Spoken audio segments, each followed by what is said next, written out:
Minä onneton menin purkaa tällaisen Haploin 4190 lukkopesää ja kyllä sitä on ihmetelty, että miten se menee kasaan. Juju oli siinä, että mä olin hukannut välissä tän yhden jousen. Katsotaan, josko se nyt menisi. Mä nyt putsasin sieltä noin kaikki hyönteiset ja roskat pois ja pistin vaan Husqvarnan raivaussahan rasvaa sinne, mitä nyt sattuu olemaan käsissä. Todennäköisesti ei ole oikeeta, mutta ehkä tämä nyt menee seuraavalla kerralla sitten jouhevammin tämä operaatio, jos joku kertoo, mitä rasvaa sinne pitää laittaa.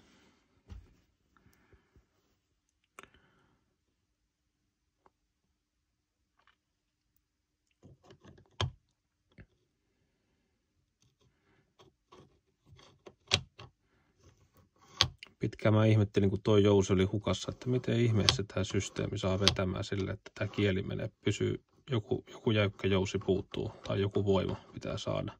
Tämä työntää ulospäin eikä sisäänpäin. Kun sovittelin vaan tätä palikkaa tähän, että miten ihmeessä homma toimii.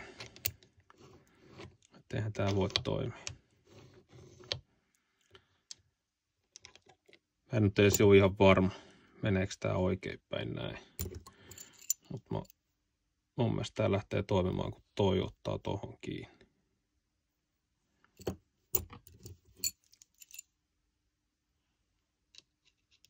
Laitan aluksi tuon tonne.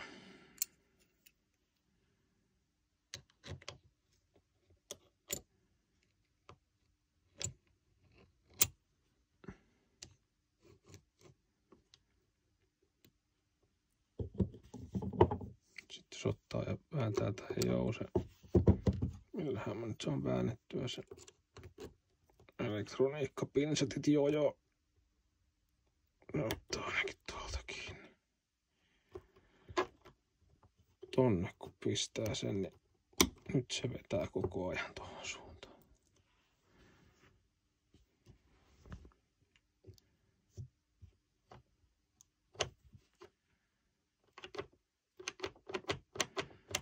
Näin tää ei toimi.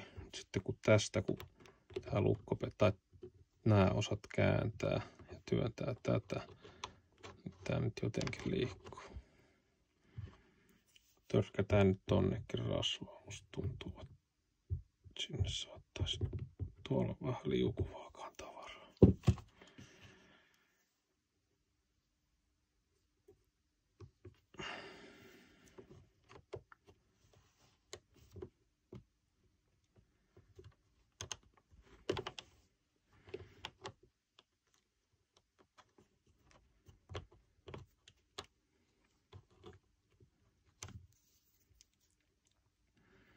Tää kyllä ihan varmaan näin paljon rasvaa tarttisi.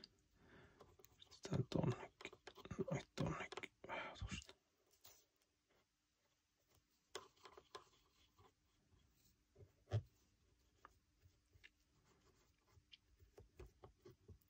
Olisikohan tonnekin pitänyt laittaa.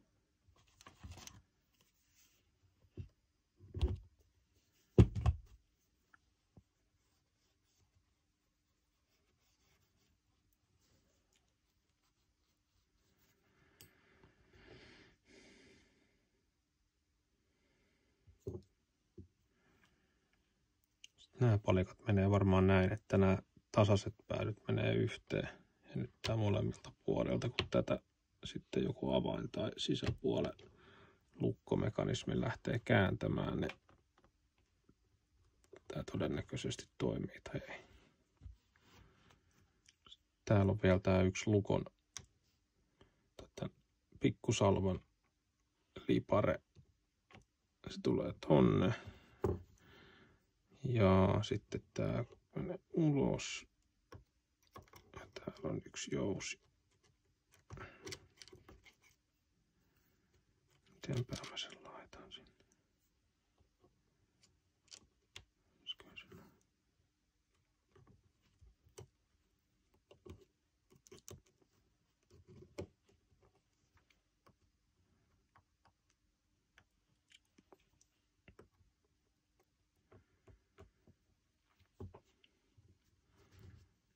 Tällainen tappi oli irtonaisena siellä, mutta se saattaisi kuulua tänne yhteen reikään. Tiedä tarvitaanko sitä. Se pitää tätä runkoa vähän jää kasassa jotenkin. Mulla on se kansiosa tuolla jossakin hallin perällä. Pitää lähteä sitä kaivamaan seuraavaksi, mutta tässä nyt suurin piirtein on tää rakenne. Tää koittaa saada pysyä tossa, kun laittaa kannen kiinni.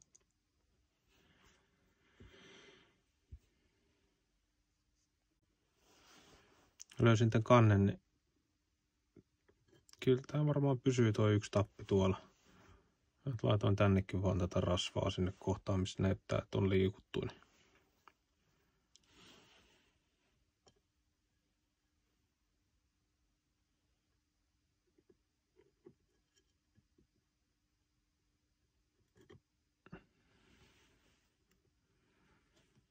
Menisikö se siihen?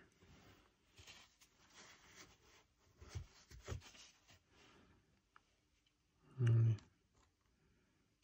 Pitäisi jostakin löytää torksia vaan.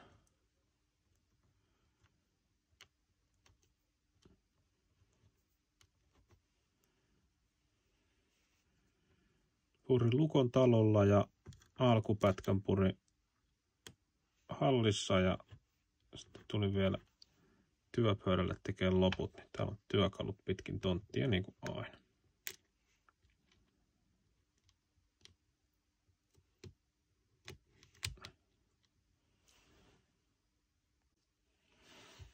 No, onneksi löytyi tuollainen hätävarakärki, vaikka ei väärintä nyt nurkissa näytä pyörivänkään. Niin saatiin kotelo kiinni ja tää pistää nää tuolla paremmin kiinni, mutta kyllä tää saattaisi nyt toimiikin. Nyt tää on näin, että tää lukkomekanismi estää tän lipareen tulemisen loppuun saakka, jos me vähän painetaan. Pistetään tää tälleen lukkoon asti. Laukeekohan se tosta? Jes.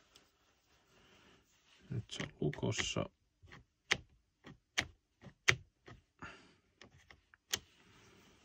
Ja sitten jos täältä kääntää,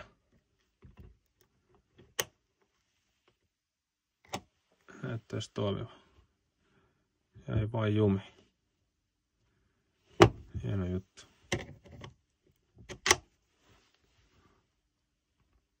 Saattaa joutua purkaa uusiksi.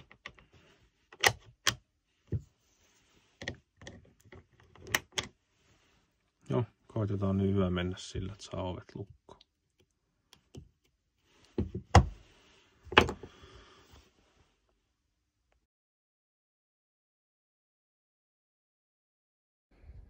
Piti nyt näyttää, että kyllä tää lukko täällä on ovessa roikkunut.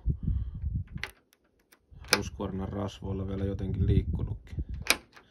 Tää ihan täydellisesti kyllä toimii. Tää jää vähän jumiin välillä, mutta kyllä sen kanton pärjätty.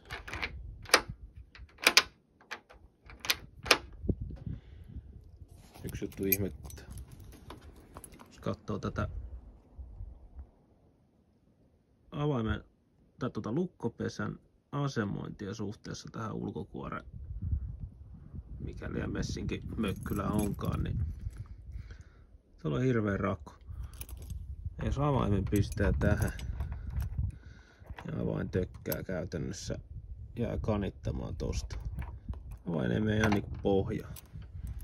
Joku pieni asennus tai toleranssi tai joku muu virhe siinä on. Tai sitten mä oon hukannut jonkun osan sieltä välistä purussa, en tiedä. Mutta kyllä se nyt niinku just aukeaa. Tää niinku tahmaa, se ei ihan mene. Ota ainakin jälkeen. Muksujen on vähän hankalaa saada sitä auki, mutta koitetaan pärjätä. Tsemppiä.